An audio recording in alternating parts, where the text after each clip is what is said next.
इमरान खान का मार्च शुराका के पास असलहे होने का इतराफ़। पाकिस्तान तहरीक इंसाफ पीटीआई चेयरमैन इमरान खान ने पुरअमन मार्च के शुराका के पास असलहे होने का इतराफ़ कर लिया। निजी टीवी को दिए गए इंटरव्यू में इमरान खान ने कहा कि उन्होंने देख लिया था कि हमारे कारकुनों के पास भी असलहा है। उन्होंने मजीद कहा कि पुलिस के खिलाफ नफरत पहले ही बढ़ चुकी थी। 100% यकीन था कि लॉन्ग मार्च के दौरान गोली चल जाएगी। पीटीआई चेयरमैन ने यह भी कहा कि मुझे खौफ हो गया कि अब यहाँ इंतशार होगा, नफरत बढ़ेगी, मुल्क के अंदर तफरीक बढ़ेगी और इसका फायदा इन चोरों को होना था।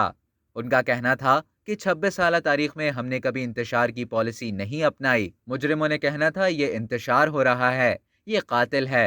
इमरान खान ने कहा कि पुलिस वाला रात किसी के घर में छलांग मार कर आ जाए तो वो कोई समझेगा कि ये डाकू आ गया है। इस वाक़े को उन्होंने बता दिया कि पीटीआई की तरफ से हुआ है। उन्होंने कहा कि लॉन्ग मार्च के दौरान जो उन्होंने पुलिस से कराया तो अहलकारों के खिलाफ नफरत पहले ही बढ़ गई थी।